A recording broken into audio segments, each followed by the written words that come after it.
Florence, bonjour. Bonjour. Tu viens d'entendre l'appel lancé par Solange sur la lecture. Elle pose une question, comment peut-on intégrer la lecture dans la vie quotidienne des jeunes? Alors toi qui travailles à l'UNESCO, qui travaille dans plusieurs pays, tu as quelques petites idées par rapport à cette question. Pourquoi, d'abord il faut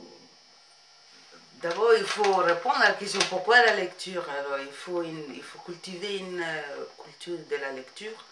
Pour cultiver la culture de la lecture, il faut d'abord voir s'il y a une politique générale des livres.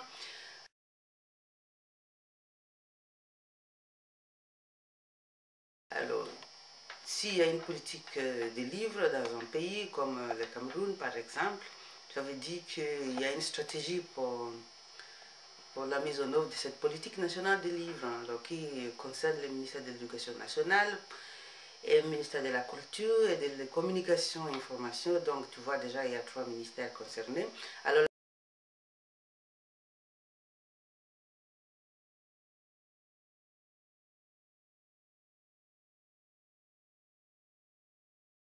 la stratégie de l'éducation nationale,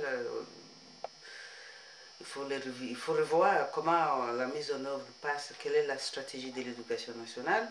Alors on peut incorporer la lecture dans la culture générale, mais est-ce qu'il y a des livres déjà?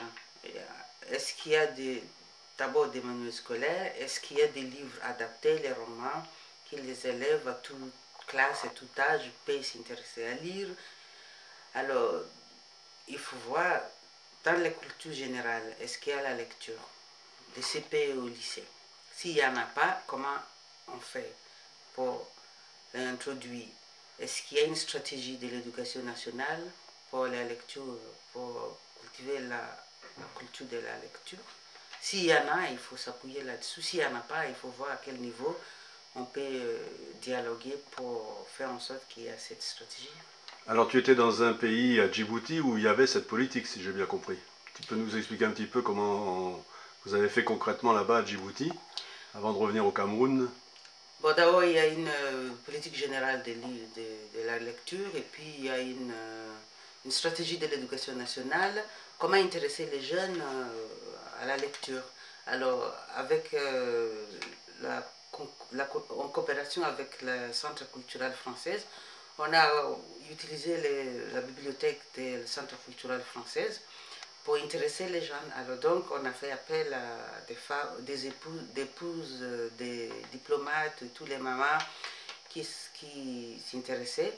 Alors, on avait commencé par 30 minutes samedi après-midi, 30 minutes tous les après-midi. Il y a des mamans qui se portaient volontaires, qui faisaient la lecture aux enfants intéressés.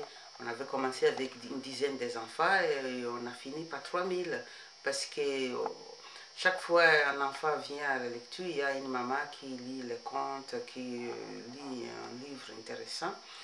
Et puis les enfants qui sont venus dans un mois le plus fréquent, on les a donné un prix, un t-shirt imprimé J'aime lire. Alors donc ça a attiré encore plus les enfants. Alors à la fin on avait 3000 enfants qui venaient volontairement. Donc on peut faire des choses concrètes. Il faut d'abord être sûr qu'il y a des livres adaptés, intéressants. Et puis deuxièmement, il faut commencer à intéresser les enfants. Par exemple, les rajas. Alors oui, le Raja maintenant, que ce soit au Cameroun, moi je vois aussi au Gabon, ils ont par exemple un centre là dans un quartier où ils peuvent monter une petite bibliothèque. Donc les membres du Raja, que tu leur proposes des pistes d'action bien concrètes. Oui, on peut commencer par une campagne de collecte de livres. Alors, dans les maisons de tous les, je dirais les élites, il y a toujours des livres qui traînent ici et là. On fait une campagne de collecte de livres et puis une fois on a fait les campagnes de collecte de livres, on fait les tris par catégorie d'âge et puis sujet.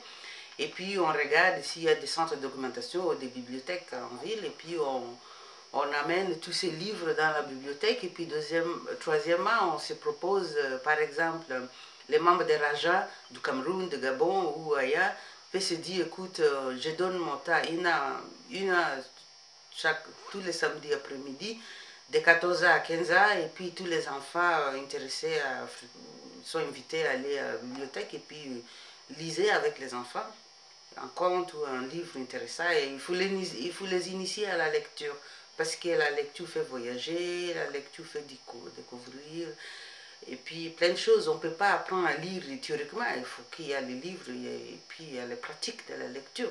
Alors la Raja, moi je propose que ça soit une piste de Raja au niveau national, et puis après on peut organiser une conférence sous-régionale pour les pays d'Afrique centrale, par exemple, Cameroun, Gabon et les autres, pour parler de ça, qu'est-ce qu'on peut faire Raja concrètement, et puis on peut se proposer à accompagner les gens à l'apprentissage de la lecture, la découverte, et puis contribuer à la création de la lecture, culture de la lecture dans le pays.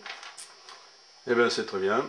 Solange sera certainement heureuse d'entendre et de voir que vous êtes maintenant deux à être explicitement attentive à cette question de la lecture. Donc je propose une piste d'action pour les Rajans, se proposer à accompagner les gens avant de parler d'un coopérer dans la culture générale et la lecture, on passe à l'action concrète. C'est une piste pour 2009, je propose. Très bien. Alors, espérons que je pourrai un jour filmer des enfants en train de lire avec les mamans du Raja. Oui, il faut créer les associations de lecture, par exemple. Les Raja, ça peut être une association de lecture, et puis il y a des femmes, associations de lecture adultes, associations de lecture jeunes, par catégorie d'âge, et puis Solange, tu peux accompagner en Cameroun, et puis moi je ferai en Tanzanie. À la prochaine. Oui, très bientôt j'espère.